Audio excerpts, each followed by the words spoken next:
Posmatrajući specijalnu operaciju ruske vojske u Ukrajini, američka vojna komanda se uverila da je odabrala prave prioritete za modernizaciju vojske, izjavio je načelnik generalštaba američke vojske James McConville, piše Defense News. Šef američke vojske je podsjetio da su SAD odlučile da se fokusiraju na razvoj precizne artiljerije. Reč je o visokopreciznom oružju sa veoma velikim dometom i to potvrđuje našu želju da razvijemo takvo oružje, rekao je general.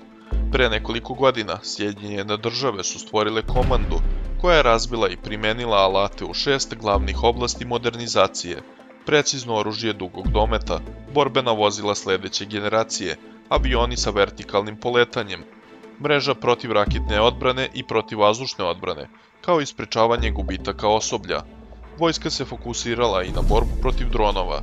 McConville je priznao da je američka artiljerija bila gađana ruskim bespilotnim letelicama, a takođe je napomenuo da su SAD potrebna oklopna borbena vozila.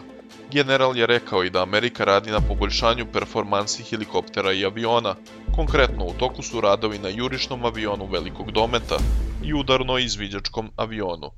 Između ostalog, vojskovođa je govorio o značaju automatizovanih komunikacionih sistema i naveo potrebu unapređenja sistema protivvazdušne odbrane i protivraketne odbrane.